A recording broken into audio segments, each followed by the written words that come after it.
चांगल्या चांगल्यांची फजिती केली. कोणाही कीर्तनकारानं कोणता जरी अभंग घेतला तरी काय कायला तो अभंग पाठ असतो पाठ, पण त्याचे पण कष्ट सुटले. इतका कामी चित्र. टोकाला गेलेल्या लोकांच्या थुतरीत कामानं आणलं, इतका कामी चित्र. काम नावाचा व्यक्ती इतका बदमाश आहे हा काम्या, इतका बदमाश इतका बदमाश. यांनी पंढरपुरातल्या मालकाची पण बेजारी केली. या कामानं काशीतल्या मालकाची सुद्धा बेजारी केली. इतका हरामखोर आहे का. कामाजी कोतवाल याने नागविले बहुताशी, हरे हराची आबरू घेतो भय नाही त्याशी. तो भेटच नाही ना काम, भेट नाही त्याला. कोणाचं दडपण नाही, कोणाचं वजन नाही, काहीच नाही. उसातलं डुक्कर कोणालाच भेट नाही.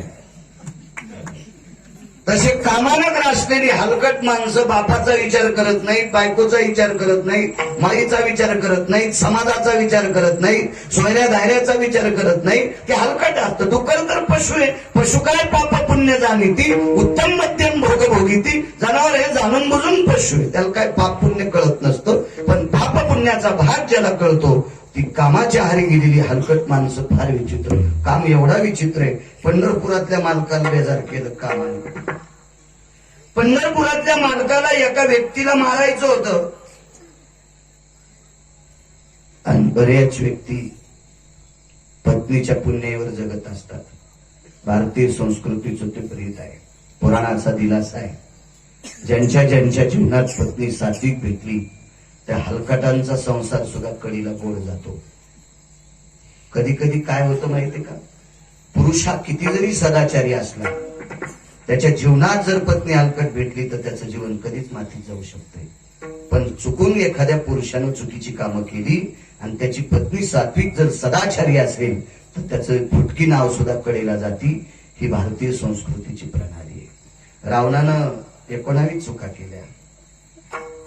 त्याच्यापैकी सर्वात मोठी चूक होती रावणाच्या जीवनातली एका परस्त्रीकडे पाहणे. नुसतं पाहिलं, तिला स्पर्श करायची, तिला बेजार करायची पात्रता रावणात नव्हती. बाकी गोष्टीनं रावण फार पुष्कळशा गोष्टीनं श्रीमंत होता, बाकी विद्वत्तेनेही परिपूर्ण होता, पण त्या गोष्टीने रावण मातीत गेला. तरी पण पंढरपुरातल्या मालकाला मारणं अजिंक्य होता, अजिंक्य होता, अजिंक्य होता. पंढरपुरातल्या मालकाला 7व्या अवतारात रावणासाठी साम दाम दंड आणि भेद हा भेद नावाचं क्रिया वापरावं लागली आणि बिभीषणाला फोडलं. बिभीषण जर प्रभू रामचंद्राकडे आले नसते आले तर पुराणाचा दिलासा आहे जाबालींचा 1 कोटी राम जरी जन्माला आले असते तरी तात्या रावण मरत नव्हता. याची एकमेव ताकद होती, त्याची बायको अधिकारी होती. अशा एका निष्ठावंत स्त्रीचा पती मारायचा. तो नालायक होता, तो प्रांताला दूषित होता, लोकांसाठी घातक होता तो हलकट. पण हा मरत नव्हता, त्याची पत्नी अधिकारी होती. तिला मारण्यासाठी पंढरपुरातल्या मालकाने एका देवाला वानर केलं आणि वानराचं सहाय्य घेऊन तिचं चारित्र्य बाटवलं. ज्या दिवशी तिचं चारित्र्य बाटवलं त्याच दिवशी तिचा मालक वारला. पण या गोष्टीमुळं पंढरपुरातल्या मालकाला एका नदीत दगड होऊन पडावं लागलं. गंडकी नावाची गंगा, तिथं पडावं लागलं. हरी हर हर म्हणजे शंकर, सत्यवंत बाबा भगवान शिवशंकर. या शिवजीला सुद्धा एके दिवशी कपडे खाली गळाले. भिल्लनीच्या पाठी लागे पंचानन ग. त्रिशूळ गेले, डमरू गेले व्याघ्रांबर ग. दिगंबर रूप झाला पंचानन ग. दिगंबर व्हावं लागलं, नग्न व्हावं लागलं. त्रिशूळ गेलं, डमरू गेलं. त्या काम्याने फुल टाकलं. म्हणून काशीतल्या मालकाने हा काम्या होळीच्या दिवशी फुकला. देवात त्याला होता शनी पौर्णिमा म्हणतात आणि त्या होळीच्या पौर्णिमेच्या दिवशी काम्या जाळला. शिवजीला सुद्धा कामाने बेजार केलंय. पंढरपुरातल्या मालकाने कामाला बेजार केलं. इतका काम ही चित्र आहे, इतका काम. जमदग्नी दुर्वास नाडिले महान ऋषी. दुर्वास असतील 5 अत्यंत रागीट लोक होते, अत्यंत रागीट. आपला राग राग असून असून काय, लय राग आला तर फाशी घेईन, अति राग आला तर तळ्यात उडी टाकीन, लयच राग आला तर बायकोल फाशी देईन, लेकर इडीत टाकीन, दुसऱ्याला मारायची ताकद आहे का? आकुड्याचे जीव जाईन ना. रागाच्या भरात जर दुसऱ्याला मारलं तर आकुड्याचे जीव जावं लागल. त्या कुठं घालतेच माहिती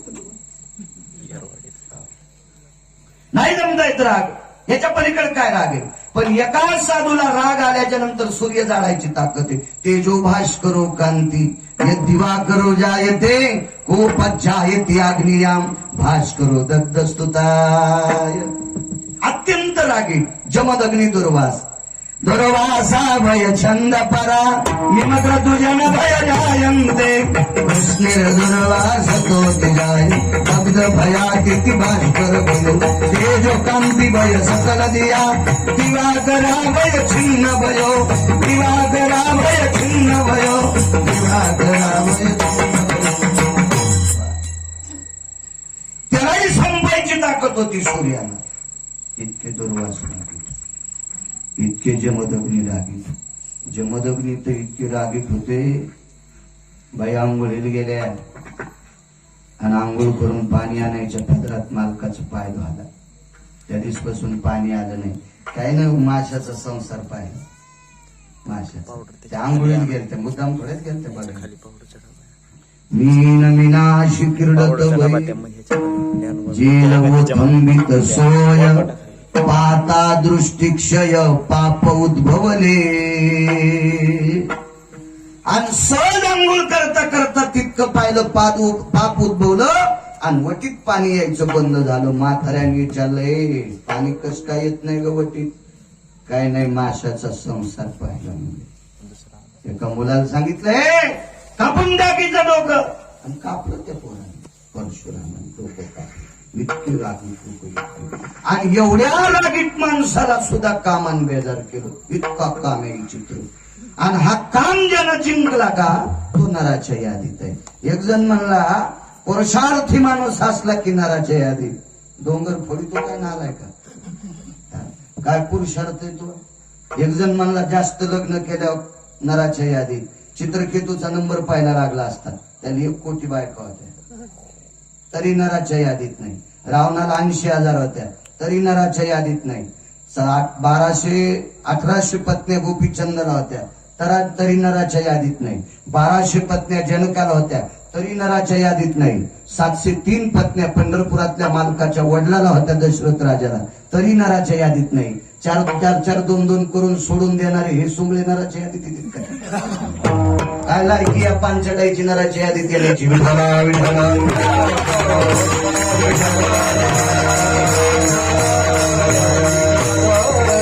आणि मोबाईलवर चॅटिंग करणारे हरामखोर तर ते तळपायाची माती पण होऊ शकत नाहीत. नालायक. विठाला विठाला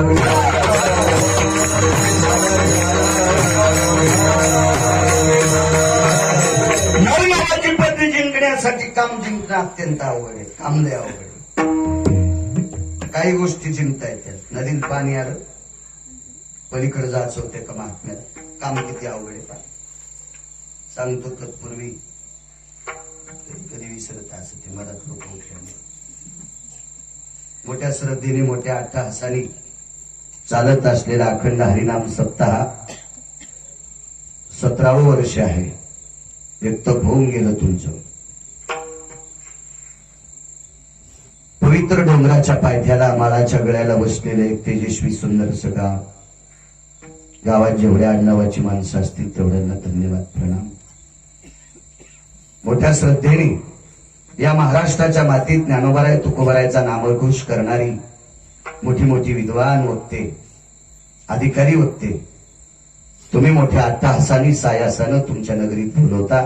त्यांच्या मुखारविंदातलं नामचिंतन, शास्त्र वेदाचे पुराणाचे पुरावे ऐकता. अधिकारी महात्मे याच्यामध्ये माझ्यासारख्या सर्वसामान्य आज्ञानी गिरगावकराची सुद्धा वर्णी लागली. माझं महत् भाग्य. मला इथे आणण्याचं ज्यांनी सायास केलं, आदरणीय सन्माननीय दयानंद अण्णासाहेब भोसले सरपंच, मला असं वाटते आजचे यजमान आहेत. आणि त्यांच्या वतीने इथे येण्याचा योग आला.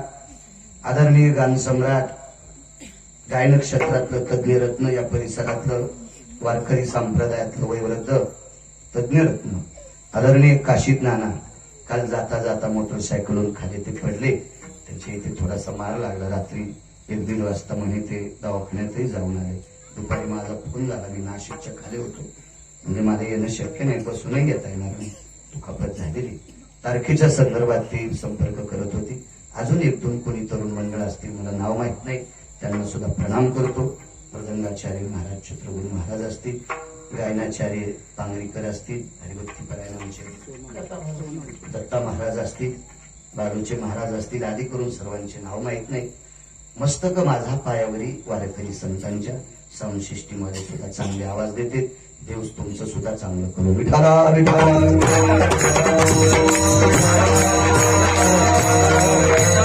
काही गोष्टी जिंकता येतात, काम नाही जिंकता येत. नदीला पाणी आलं तात्या, एका साधूला परिचय जायचं होतं. साधूचं तारुण्य 22 वर्षाचं मुसमुस्त तारुण्य. साधू फार अधिकारी, सामान्य साधू म्हणतो आपण. कोणालाही साधू म्हणतो, कोणालाही महाराज म्हणतात. तुम्ही मलाही महाराज म्हणताय, तुमच्या मनाचा मोठेपणा आहे. मी कसलं महाराज आहे? शास्त्र वेदाचे पुराणाचे पुरावे पाठ करून लोकांच्या समोर मांडणारा परमार्थातला एक शिक्षक आहे. महाराज नाही. महाराज म्हणून घेण्याची पात्रता फार मोठी असते. मला तर सध्या कोणी महाराज दिसलाच नाही दिसला. मी लोक म्हणतात म्हणून मी म्हणतोय बऱ्याच लोकांना, नाही तर कधी कधी काही लोकांना महाराज म्हणणं मलाही मळमळ होते. आणि तुम्ही औपचारिकता म्हणून मला म्हणत जा. खरं तर मी परमार्थातला एक बराबुरा शास्त्राचा अभ्यास करून पुस्तकं शास्त्र पुराणाची वाचून काही चौकटी सांभाळतो. एकच चौकट मोडी, फक्त पैसे घेतो. ते मी लग्न केल्यामुळे. लग्न केलं नसतं तर कशाला उदाहरण घ्यायचं? ते फुकट कळण शनी वळवळ. मातीच्या टायमाला भांडणं करतात पाणी पाजण्यामुळं. मला गबाला भेटावं म्हणून पाणी पाजायचं. 2-2 घंटे मुळे तसेच पतले पैसे वाढायचे. पण लग्न केल्यावरती कुठाना ते खेटर हाणते, कुटाड हाणते आणि उचलून नेते. पण त्याच्यामुळे पैसे ठेवा लागतात. म्हणून इतकी चूक नाही, तर बाकीची काही चूक नाही. कोणी सांगावं एखादं नालाय करून विठाला विठाला.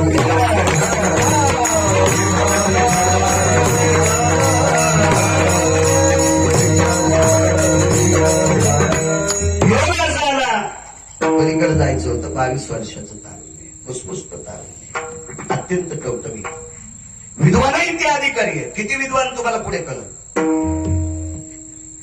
पण नदीचं पात्र भरल्यामुळं नावेत बसून जाणं साहजिक आहे. खरं तर त्यांनी नदी सुद्धा आटवायची ताकद होती. किंवा नदीला सांगितलं असतं, पापक्षालन हितार्थाया पांथस्तो भयस्थितो मम जनास्थितो वचनामुखी मजा आहे ते. हे पवित्र गंगे, अनंत पाप्यांचं पाप धुणारी तू आहेस. मी एक संप्रदायातला घटक आहे. मला रस्ता दिपांत असत ते वचा. तुला माहित नाही मी कोण आहे? तर जुन्या बायका जशा मधातनं भांग पाडतात, अशा नदीचे 2 तुकडे झाले असते आणि त्या साधूला रस्ता दिला असता. पण का म्हणला नसेल साधू देव? मी तर नव्हतो त्यावेळेला, पण ते म्हटले नाही. नावेत बसायचं, नाव सगळ्या बांधलेल्या आहेत. एकाही नावेत नाव चालवणारा नाही. करावं काय? पण एक नाव नुकतीच झाडाची सोडली आणि ती नाव हलत होती. त्या नावीचे वलय हलत होते. नाव पुढे पुढे सरकत होती. तेवढ्या अवकाशात साधून आवाज दिला, नाव वापस झाली. यायचंय तिकडे? हो. मग साधूच्या लक्षात आलं, नावेत बसून पलीकडे जायचं, पण नाव हाणायला बाई. आणि पुन्हा 2-4 माणसं असल्या बसायला काही हरकत नाही, पण हाणणारी एकच आणि बसणार एकटच. कुठान होतून येणं. हिरा हा ऐरणीव ठेवल्याच्या नंतर फुटत नाही, पण हिऱ्या ढेकणाच्या संगतीत गेला की त्याची माती होती. काही काही गोष्टी अशा जवळ गेल्या नाही पाहिजे. दूध मूल्यवान आहे, तितकंच मीठही पदार्थात मूल्यवान आहे. तितकं मीठ सुद्धा पदार्थात मूल्यवान आहे. तुम्ही दुनियाचे पदार्थ करा, मीठ नाही टाकलं की ते बेचव होते. पण हेच मीठ दुधाच्या संगतीत गेलं की दुधाला नासून टाकते. काही काही गोष्टी अशा लांब राहिल्या पाहिजे. लांब गोड असते. अहो तू फार गोड आहे, आपल्या सगळ्या गोष्टी पचवते, पण त्याच्यावर हात ठेवल्यावर जळतून विस्त्याशिवाय स्वयंपाक होत नाही. पण जिजीने तव्याला हात लावला की हात वरमळतून जिजीचा.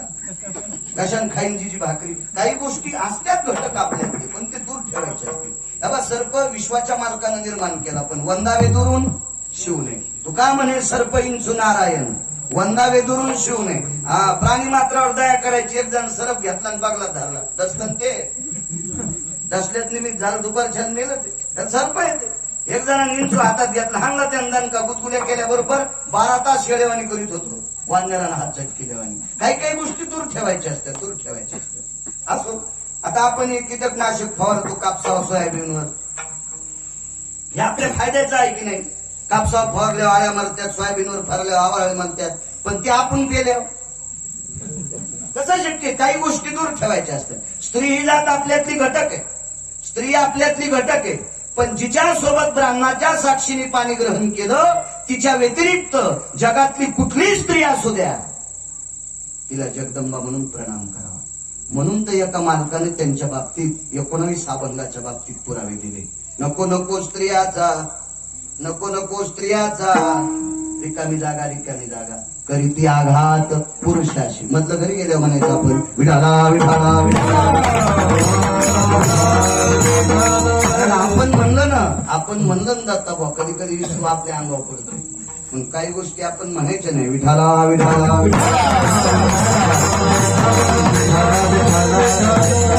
स्त्री शिवाय विश्व चालणार नाही.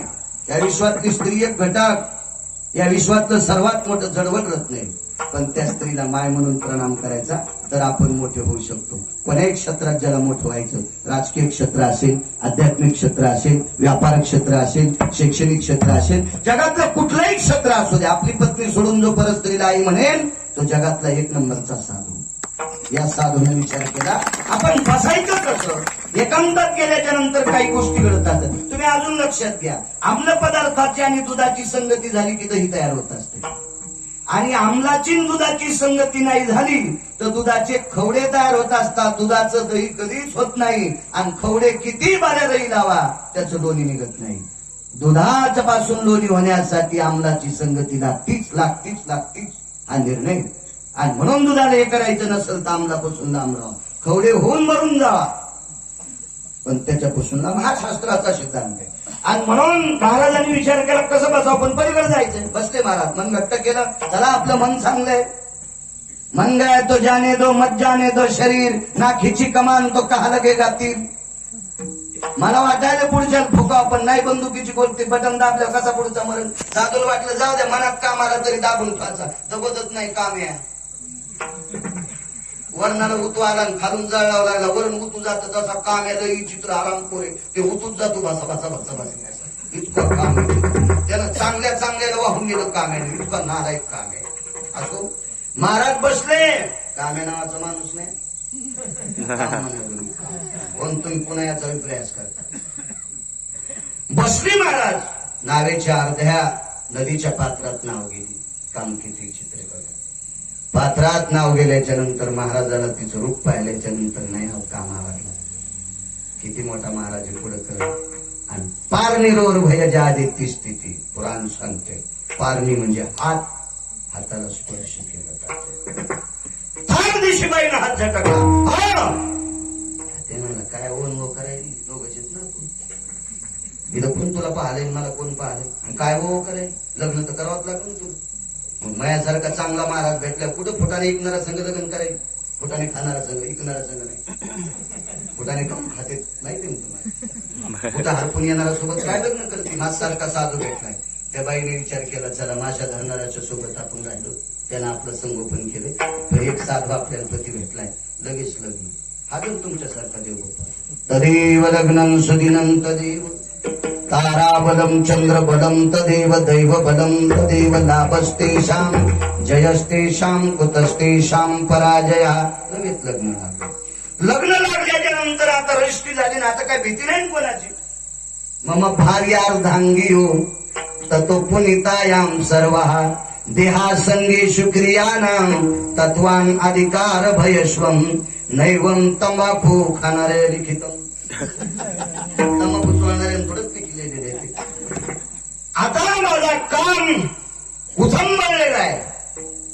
शास्त्राच्या, पुराणाच्या, वेदाच्या प्रणालीनुसार, संप्रदायाच्या प्रणालीनुसार मी जर तुला काम तुक्ताची अभ्यास केला असता तर मी नरकात गेलो असतो. पण तू माझी अर्धांगिनी आहेस, आता माझ्याशी संग करायला हरकत नाही.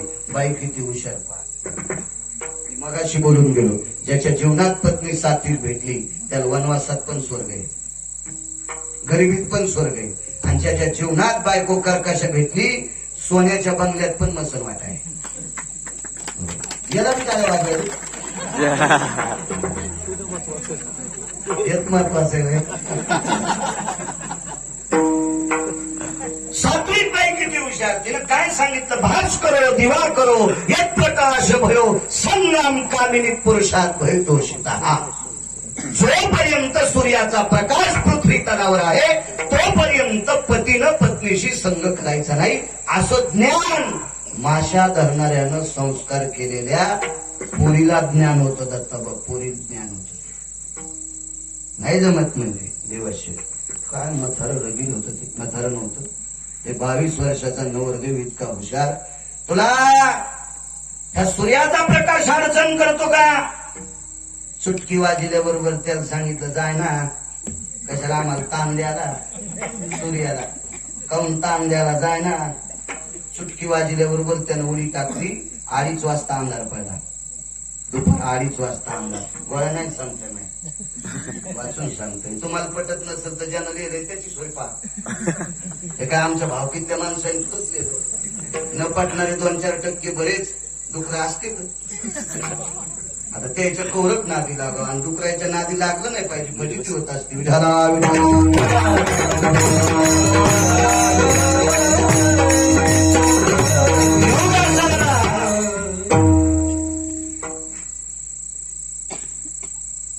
अडीच वाजता दिवस मारला. बाई किती हुशार बघा. बाईनं सांगितलं, घरी केलेलं पाप संपविण्यासाठी पवित्र गंगेमध्ये तर्पण करत असतात, स्नान करत असतात. तर्पण हा विधी सांगितला आपल्याकडे. पितृ पंधरवाड्यामध्ये तर्पण विधी असतो, पक्षाचा विधी तर्पण विधी असतो. तर्पण करत असतात, नामाची साधना करत असतात. तपश्चर्या करण्यासाठी गंगा पवित्र आहे आणि प्रपंच करण्यासाठी घाणेरडं काम. काय नवरदेव हुशार. बसल्या बसल्या अशी मुठ कर दाबली, वरी पायला हवा सुटली ना अशी मुठ दाबली. मुठ बाजल्या दाबल्या बरोबर वार चिरचिर चिरचिर आलेलं. काऊन दाबायले? तुला सांगितलं नाव पाण्यात ठेवू नको. डोळ्याचं पापण लवते तितक्या अवकाशात तेव्हा तारामंडळात नाव. वायुर्वेगी सुविधो मुष्टितला अनुभव स्थित. लोमश नावाचे साधू सांगतात, मुठीत दाबलं वार मुठीत आणि तारामंडळात नाव नाही. आता संसार करायला काय हरकत आहे? ते मी पाहिलं गेलो. दुपारची रात्र केली, गंगेचं पात्र प्रपंच करण्यासाठी निषेध आहे. मी आकाशात तारामंडळात नाव नेली. त्याच्यातला एक मुद्दा सांगतो, बाकीचे तुम्ही घरी गेलो पहा. तिनं सांगितलं, लग्न झाल्याच्या नंतर देवकर्म हा विधी असतो. कुलाचार शिष्टाचार आपल्याकडे लग्नात असतो. मागचे जे गेलेल्या सुवासिनी असतात त्यांना वगैरे वगैरे वगैरे सगळे काय काम. लग्न झाल्यावर वर यात्रा असती, ग्रामदेवतेच्या दर्शनाकरता जात असतात, परिसरातल्या देवतेच्या दर्शनाकरता जात असतात आणि सरळ प्रपंचाला सुरुवात. कसे वेगळे फुले लागतील? ठीक आहे. डोळे झाकले, काय देवाचं स्मरण केलं. देवाने सांगितलं, माझ्या बायकोची इच्छा आहे तुमच्या पाया पडायची. एकदा सगळेजण यावर. 3 श्लोक आहेत पण ते सांगत नाही. वेळ दाखवून त्याच्यात हात जोडल्याबरोबर 33 कोटी देवता. यक्ष किन्नरो चारणो नित्याधरो कपालो दिक्पालादि चारो हासम ब्रह्मा सावित्रीस्तते वचम गिरिजातीयं शिवानां विष्णवे रमा वल्लभाना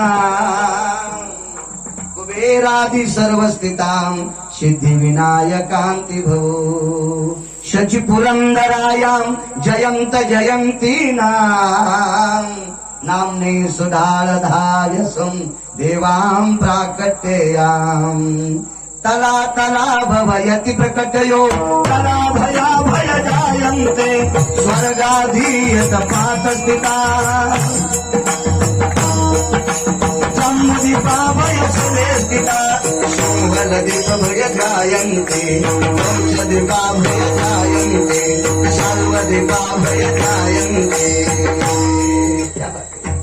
शुभल दीपातले, शाल्व दीपातले, कौश दीपातले, परवून दीपातले, सर्व दीपातल्या देवता हजर आहे. त्या 2-3 मिनिटात सगळेच हजर.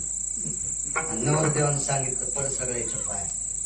येरी तरी यात्रा घेऊन आपण साठवायच्या, भोन्याच्या, आसराच्या, मसुबाच्या, रानातल्या हिरीवरल्या आसरा यायच्या पाय पडून असतो. नवरदेव जाऊन जाऊन कुठं जाईल? लय सात्विक घराण्यातला असला तर पंढरपूरला जाईल. हो. आणि जरा येडगळ घराण्यातला हाताच्या ढिगल्यावर झाड असेल तर हानिमूनला जाईल. नालायकावर काय फरक असते? पैशाचा कर झालेले ते तिकडे जाते आकुड्या चेड्या घालून बोंबलत समुद्रावर फिरायला. काय जाते? सात्विक घराण्यातला असला तर पंढरपूरला जाईल, मोठ्या महादेवाला जाईल, आळंदीला जाईल, देहूला जाईल, पैठणला जाईल. येताना तुळजापूरचं जगदंबेचं दर्शन करील, भगवान बार्शीला भगवंताचं दर्शन घेईल. असे काही ठिकाण येत नाही. आणि काय पण मी सगळे बोलवलेत ना. आता प्रपंच करायला काय हरकत आहे? बस झाल्या 3 गोष्टी. सगळ्या देवता बलिता येतात काय? आपण किती भजन केले पंढरपुरातला देव इथे. त्याच्यासाठी नामदेवराय व्हावं लागेल, त्याच्यासाठी ज्ञानोबराय व्हावं लागेल, त्याच्यासाठी तुकोबराय व्हावं लागेल. आणि आपण त्यांच्या तळपायाच्या मातीची पण बरोबरी नाही. माती तरी लांब विषय हो. ते ज्या भागात जन्माले त्या भागात सुटलेल्या वाऱ्याला सुद्धा स्पर्शाची एवढी सुद्धा आपली पात्रता नाही. काय पात्र? सगळ्या देवता बोलवायची ताकद. इतकं भक्तीचं टोक. दुसरी गोष्ट, 2:30 वाजता सूर्य मावळला. सांगा जगात एखादी शक्ती आहे का 2:30 वाजता सूर्य मावळाची ताकद आहे का? मारलेला. आणि नदीच्या पात्रातली गंगा आकाशात नेली. बाकीच्या गोष्टी जाऊ द्या, 14, 11 सोडून द्या. पण या 3 गोष्टी किती आधी करायच्या आहेत? इतक्या करता आल्या तात्या, पण काम नाही जिंकता आलं. इतका कामे हरामखोर, लय कामे हरामखोर, इतका हरामखोर बघायचं काम इतका चित्र. मग हा काम जो कोणी जिंकतो का तो मात्र नराच्या यादीत आहे. असे कोण असतील? कोण असतील? श्रीमंत श्री जगद्गुरु तुकोबराय. भक्तीचा व्यासंग फार मोठा झाला, फार मोठा. आणि माणूस मोठा झाला की त्याला दगड मारणारी माणसं असतात. आणि ज्याला मोठं व्हायचं त्यानं दगडचा मार सहन करायची ताकद असेल तर त्यानंच मोठं व्हावं. अन्यथा तो मोठा होऊ शकत नसतो. जयांगी मोठे पण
जयांगी मोठे पण तया व्यातना कठीण. भक्तीचा व्यासंग मोठा झाला, दगड मारणाऱ्यांची संख्या झाली. तुम्ही एक लक्षात ठेवा, परिस्थिती नाजूक झाली जवळ येऊ देत नाही. ऐकून वाजलं ना, जवळ येऊ देत नाही. आणि लय झाल्यावर म्हणते त्याला का माणसं दिसायला इतकं ते का भूत पाहला. न जगू देणारी हरामखोर घटक बाजूला भोवताल फिरत आहे. लय सोपा शब्द वापरला. निर्दयो निष्ठू व्याप्तियाम व्याभिचारो कृतो रांधे प्रसवम भयम यच्छायती विशुद्धाम तर्कवम प्रसवा. इतकी हलकट अवलाद जन्माला येत असते, ती भोवताल फिरत असते. ती कुठलंही क्षेत्र असू द्या, कुठलंही क्षेत्र. श्रीमंत जगद्गुरु तुकोबरायची व्याप्ती मोठी झाली. आपल्यातली 6 माणसं एका नालायक व्यक्तीला मिळाली. त्या 6 लोकांनी पैजेचा विडा उचलला आणि तुकोबरायच्या चारित्र्यावर शिंतोडे उडायचा निर्णय घेतला. असे कशातच ऐकत नाही. कोणतेच बटन दाबले हे लाईट जर बंद होत नसेल ना तर नालायक माणसं तर दगड आणते. त्याचा स्वभाव असतो, त्याला काही करून फक्त लाईट बंद करायचा आहे. बंद करते. मग तुकोबाला आठवत नाही, करावं काय? त्या काळात ती देवांगणी समान सुंदर एक स्त्री होती. ती नृत्यांगना होती. तिला अवडंबरीचं गाण येत होतं. भजन हा शब्द वेगळा आणि अवडंबरीचं गाण वेगळं. त्याला प्रचलित रोजचा शब्द आहे, पण काय करायचं, आपण हेच वापरू. हे अवडंबरीचं गाण प्रसिद्ध आहे. नृत्यांगना आहे त्या काळातली आणि स्वरूपांगण आहे. सुंदर सुंदर सुंदर 6 स्त्रियापैकी ती एक सुंदर आहे महाराष्ट्रातली, अत्यंत सुंदर. आणि तिला हस्तगत केलं 6 लोकांनी, आपल्याच लोकांनी. तुम्ही कधी लक्षात ठेवा, शत्रू दुसरे कधीच नसते. हिंमत नाही दुसऱ्या लोकांना आपल्याची हिचकायची. कुत्र साखरपुड्याला गेलं, कुत्र्यानं साखरपुड्याला जात असतात कधी. बैलगाडीनं साखरपुडा गेला आणि कुत्र्याला आखा खाली चालायचं लय नाच गाडी खाली. दुसऱ्या गावातले कुत्रे भेटल्यावर ते आखा खाली चालत आहेत. तर त्या गावातलं कुत्र म्हणलं बाहेर येऊन तुम्ही पाहतो. ते म्हणलं आलो असतो पण बैलाला गाडी रिटर्न. असे बरेच कुत्रे म्हणतात माझ्यामुळेच चाललंय. नसतं रे कुत्र्या, तुझ्यामुळे गाडीचा आणि बैलाचा काय संबंध आहे? गेले असतात काही कुत्रे. पण ते गेलं कुत्र प्रवासाला, सोबत गेलं ते प्रवासाला गेलं कुत्र. आणि तिथं गेल्याच्या नंतर मालकाने विचारलं, टब्या कशाला आलास रे? तो काम वारा सांभाळायचं होतं, इथं कशाला आलास? आलो म्हणला मालक, त्याला साखरपुडा पाहायचा होता. तर ते पोराचा बाप कुत्र्याला बोलायला बघितल्यावर पोरीच्या बापानं लक्षात घेतलं, युवयाचं कुत्रे गडे, युवयाचं कुत्रे. मग त्यानं चांगल्या टोपल्यात 2 लिटर दूध आणि 2-3 चपात्या सुरू झाल्या. हो, आणि त्या कुत्र्याला टाकल्या. कुत्र्याने त्या चपात्या दूध खाल्लं आणि मालकाने सांगितलं, जाय बापू आता वारा आम्हाला काही येणं होत नाही, आम्ही पहाटे येऊ, गाड्या बैलाचा प्रवास आपला वारा सांभाळ. निघलोच म्हणला मालक. काष्टा 16 शेपुटवरी केली. काष्टा घातल्याला माहित असतं तुम्हाला, पायाच्या मधात शेपटी घातली की काष्टा म्हणायचा. केली शेपूट. निघल्याबरोबर चांगले चांगले कुत्रे त्याच्याकडे बघत होते, पण ते कोणाला ऐकतच नव्हतं. त्याच्या लक्षात आलं हे लई तडा कुत्रे. पण 7-8 कुत्रे जमा झाल्यावर, तेव्हा 100-200 कुत्रे जमा झाल्यावर वाघाचं काही चलत नसतं. वाघानं निमोट एकच माघार घ्यायची आणि म्हणायचं, चलू द्या कुत्र्यांना त्यांचं, येतो पप्याच्या मायकडे. हे मोठे पण असतं बरं. कधी एव्हा सुना चौरक ऐकतात का?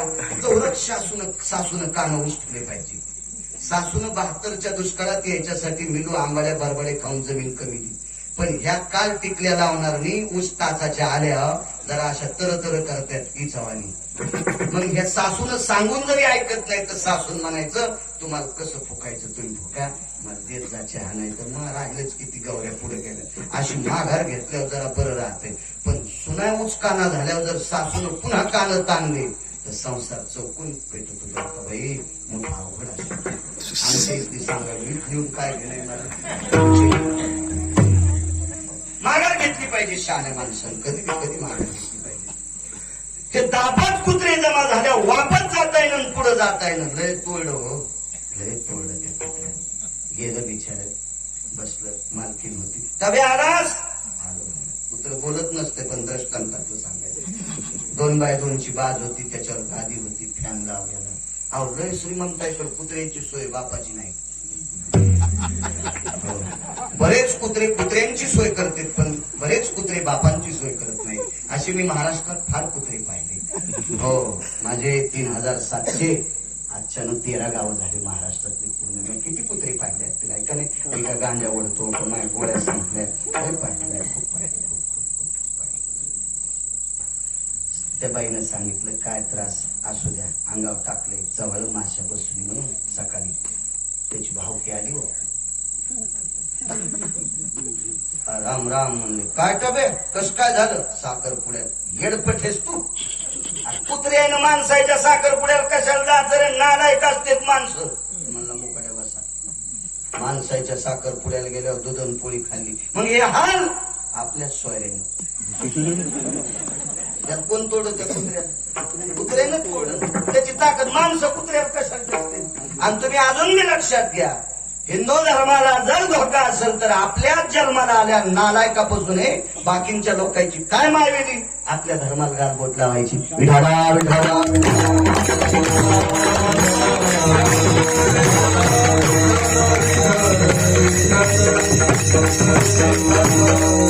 आपली 6 लोक एकत्रित झाली, त्यांची नावं सुद्धा आहेत. इतिहास बघा, वाचत राहा, लक्षात घ्या तुमच्या. ही 6 लोक एकत्रित झाली पाहिजे. जा विडा उचलला, ती बाई हस्तगत केली, त्या बाईकडं सुगंधी द्रव्य दिलं. त्या सुगंधी द्रव्याची अशी ताकद होती, पशुच्या नाकाला जर लावलं तर जनावर 6 महिने खाली बसत होतं. पशुच्या कामाला बांध आहे, पशुच्या कामाला ओळण आहे, पशुच्या कामाला बंधन आहे, पशुच्या कामाला बेडी आहे, पशुच्या कामाला किलूप आहे. किलूप आणि बांध बेडी अर्था नसणारा काम एकाच व्यक्तीला टाकला, ती जात माणसाची. याला किलूपच नाही. जनावराला किलूप कुत्रा असेल, मांजर असेल, डुक्कर असेल, गाय असेल, म्हैस असेल, बैल असेल, याच्या कामाला बांध आहे. मग बांध असताना जर नाकाला तो सुगंध लावला तर 6 महिने ते ओळू असा पळत सुटतो सैराट. तर माणसाचं काम तर मुक्त आहे. त्याच्या नाकाला लावल्यावर त्या किती विचित्रपणा करी. त्या रस्त्याने लिटर 2 लिटर असा तो सुगंधी द्रव्य असं शिपडलं. सुगंधी द्रव्याची कंपनी त्या काळात एका यवनाची होती. तो मुस्लिम, यवन म्हणजे मुस्लिम समाजाचा माणूस.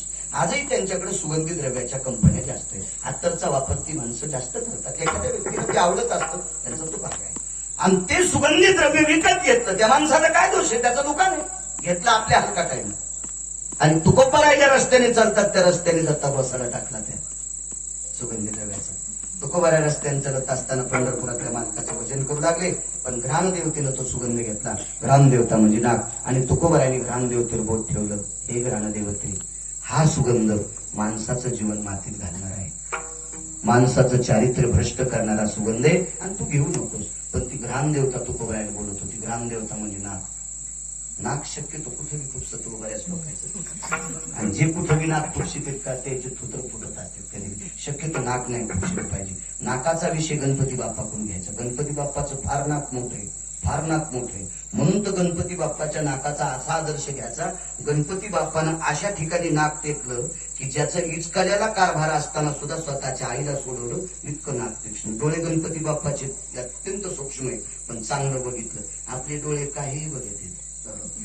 लय गणपतीमध्ये आज कीर्तन, दुसऱ्या दिवशी दुसरा धिंगाणा. कीर्तनाला तेच आणि ते धिंगाणा पाहता तेच. इतके डोळे तर आपले बहादर आहेत. म्हणून तर आपल्या कर्मात म्हणते पाठील पाणी लावा, नाही वाटतं नाही, डोळ्याला पाणी लावा म्हणते.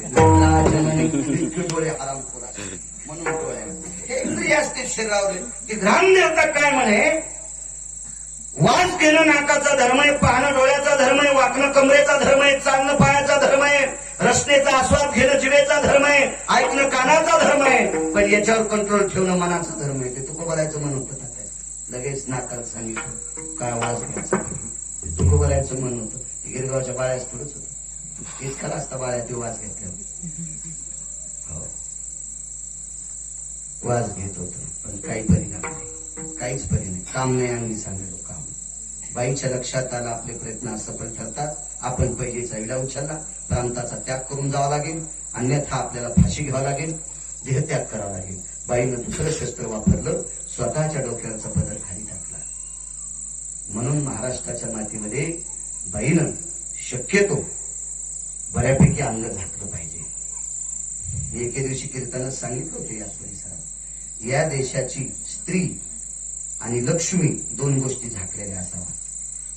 आपल्याकडे किती जरी पैसे असले तर डायरीच्या पुढून फाचेत नाही, सोसायटीचा पुढून नसतेच होते, डायरीच्या मागून ठेवले पाहिजे. आणि आपल्या देशाची स्त्री झाकलेली असावी. तितकं तिचं जीवन उजळत असतं. शास्त्र आहे त्याच्यासाठी, फार मोठं नाविन्य आहे. योग असा आला, तिने अर्धांग उघडं केलंय. सहज करण्यासाठी सांगते किती टक्के असेल ते काय मी नव्हतो तिथं, त्याचा पुरावाही सापडला नाही. आणि ती तुकोबारायच्या समोर आली, एकदम समोर आली, एकदम समोर आली, एकदम समोर. आणि पुढे आल्याच्या नंतर तुकोबारायने तिला माय शब्द वापरला. जाईयो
तिच्याकडे बघून मान खाली केली, डोळे झाकले.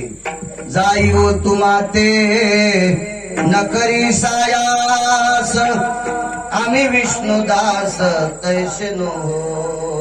वरी बोट केलं तर तुकोबारायने. पाप करणारी माणसं खाली नव्हती, मुळीच नव्हते, आणि पाप करायची पात्रता सुद्धा नव्हती खालच्या लोकांमध्ये. म्हणून तुकोबारायने खाली बोट नाही केलं, वरी केलं. वरी 6 लोक अत्यंत पापी होते, त्याच्यात 33 कोटी देवाचा राजा इंद्र 1 नंबरला पापी होता. वरी बोट केलं तो, वरी वरी वरी. आम्ही विष्णुदास तैसनो. बाईन पकडलं तुकोबारायने. महाराज, तुम्ही मला माय म्हणता, तुम्ही मला लेख म्हणता, आणि माईनं मुलाकडे बघत असताना डोळे का झाकायचे? जर तुम्ही मला मुलगी म्हणत असताल तर बापानं मुलीकडे बघून डोळे का झाकायचे? तुकोबाराय होते. माझ्यासारखं येडपट असतं तर एक तर तिच्या पाया पडावं लागलं असतं, नाही तर ज्या डोंगरावर भेटली त्या डोंगरावर कडेवर करावं लागलं असतं, उडी टाकावं लागली असती, नाही तर खाली येऊन तिनं नाक कापलं असतं. ते तुकोबाराय होते. महाराज, तुम्ही मला माय म्हणता आणि डोळे झाकता. जायो तू माते न करी सायास, माय म्हणतात ना मला, मग माईकडे बघत असताना लेकराने डोळे का झाकायचे? तुकोबाराय म्हणले, माझी माय, डोळे झाकण्याचं कारण तुला सांगतो. मी ज्या संप्रदायाच्या नावानं भाकरी खातो त्या संप्रदायामध्ये एखादं महत्वाचं काम किंवा काही अडचणीचं काम, एखादं प्राप्तीचं काम, आपल्याला अत्यंत काही गरज असेल, अशा वेळेला या संस्कृतीमध्ये डोळे झाकतात आणि डोळे झाकून ब्रह्मांडाच्या मालकाचं चिंतन करतात. मी ज्या देवाला मानतो त्या देवाचं नाव आहे विठ्ठल, आणि मी डोळे झाकून तुला माय म्हणलो, पण डोळे झाकून विटेवरच्या मालकाला प्रार्थना केली. हे जगदानंद कंद जगतपते पंढरी परेशा, मला पुढचा जन्म जर माणसाचा दिलास तर या सुंदर माईच्या पोटी दे. तुकोबरायचं चारित्र्य भ्रष्ट करायला आलेली बाई वाहत्या पाण्याला स्नान केलं, तुकोबरायचं दर्शन केलं, आणि तुकोबरायची निष्ठावंत श्रोता झाली. तात्या निष्ठावंत श्रोता झाली, पण ताकद कशाची होती? काम अंतकरणात नव्हता, म्हणून पहिलं कडवं. काम क्रोध नाही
ताकद आहे.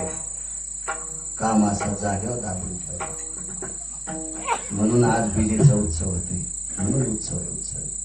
हजारो एकर जमिनी कमवून ठेवल्या काही काही ना, काम न सांभाळल्यामुळं ते मेल्यावर पोरं ब्राह्मणाला विचारतात, आमचे दादा का मेले.